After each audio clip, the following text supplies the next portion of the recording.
Para repasar la enfermedad de Alzheimer vamos a hablar un poquito de la epidemiología, sus factores de riesgo y factores protectores, la genética de la enfermedad de Alzheimer, la anatomía patológica, los neurotransmisores que afectan en la enfermedad, su clínica y su tratamiento.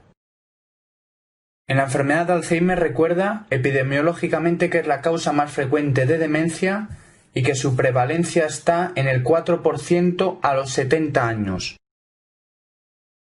Existen una serie de factores de riesgo y factores protectores, que cabe destacar por ser alguna vez preguntados en el MIR.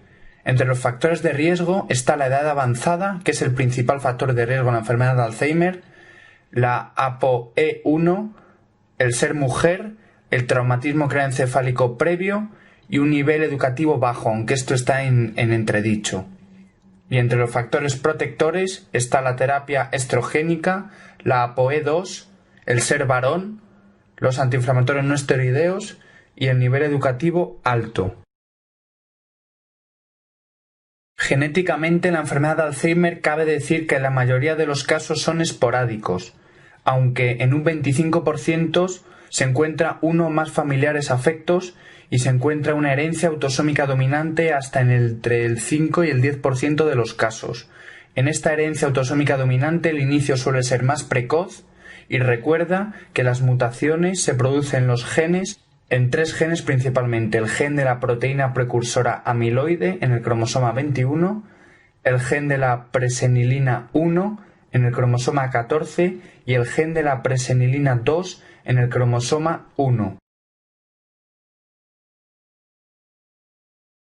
Anatomopatológicamente, la enfermedad de Alzheimer es una enfermedad que cursa con degeneración neuronal progresiva, formación de ovillos o madejas neurofibrilares intracelulares y formación de placas de amiloide extracelulares. La degeneración neuronal o atrofia generalizada es selectiva de la corteza temporal, la corteza frontal, la corteza parietal y el hipocampo. Los ovillos o madejas neurofibrilares, como ya hemos dicho intracelulares, son de la proteína tau, que característicamente está hiperfosforilada y tiene ubiquitina, recuerda. Las placas de amiloide extracelulares son de proteína beta-amiloide y fragmentos neuronales degenerados. Tanto la proteína tau como la beta-amiloide, recuerda que no son patognomónicas y se localizan más frecuentemente en el lóbulo temporal y en el hipocampo.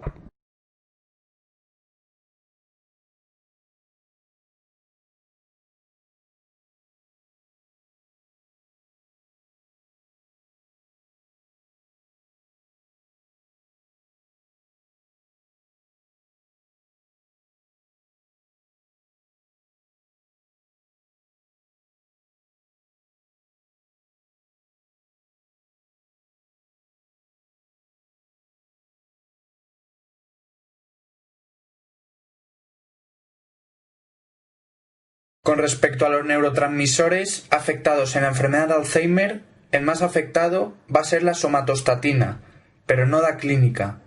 Por tanto, el que más relevancia clínica tiene va a ser la disminución de la acetilcolina. Con respecto a la clínica de la enfermedad de Alzheimer, decir su inicio insidioso y la progresión lenta, vamos a repasar sus fases y la causa más frecuente de muerte. Con respecto a las fases de la enfermedad de Alzheimer, inicialmente el paciente va a tener olvidos, pérdida de memoria, pérdida de capacidad de abstracción, depresión, dificultad en realización de dibujos, que se explora con el test del reloj, alterado desde el inicio. Hay una segunda fase llamada fase de estado, en el que el paciente empieza con afasia, agnosia, apraxia, pérdidas y desorientación, pérdida de interés o apatía, y una fase tardía en el que ya hay alteración grave del lenguaje, de la marcha, bradicinesia generalizada y rigidez. Recordar que la causa de muerte más frecuente es la infección respiratoria interocurrente.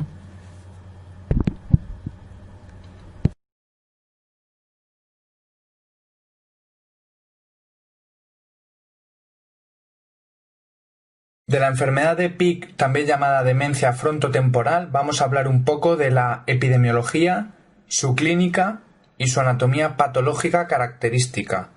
Recuerda que aparece en gente más joven que la enfermedad de Alzheimer.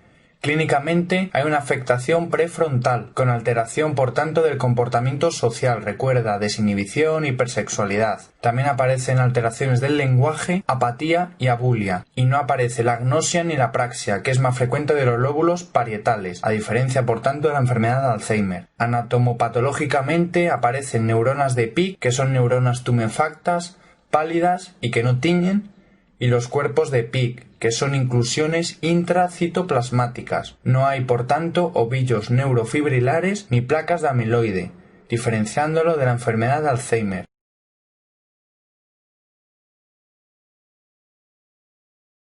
De la demencia vascular, recuerda que es la segunda causa de demencia más frecuente, después de la enfermedad de Alzheimer.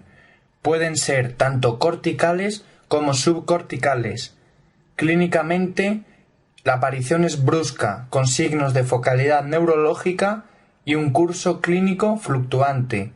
Anatomopatológicamente, lo más característico es encontrar leucoaraiosis. De la demencia por cuerpos de Lewy, decir que es la tercera causa de demencia en ancianos tras la enfermedad de Alzheimer y la demencia vascular. Clínicamente, es una demencia subcortical, como ya dijimos antes. Cursa con parkinsonismo, con predominio de la rigidez, escaso temblor, mala respuesta a L-Dopa, pero a veces parecida a la enfermedad de Parkinson, por la que hay que hacer el diagnóstico diferencial con esta enfermedad. Son características y únicas de la asignatura, recordarlo por tanto, las alucinaciones visuales en la demencia por cuerpos de Lewy. Y las mioclonías también son frecuentes en esta enfermedad. Anatomopatológicamente vamos a encontrar los cuerpos de Lewy a nivel neocortical y en el tratamiento lo más importante es recordar que hay que evitar los neurolépticos porque tienen estos pacientes más susceptibilidad a ellos, con empeoramiento motor y cognitivo con su uso.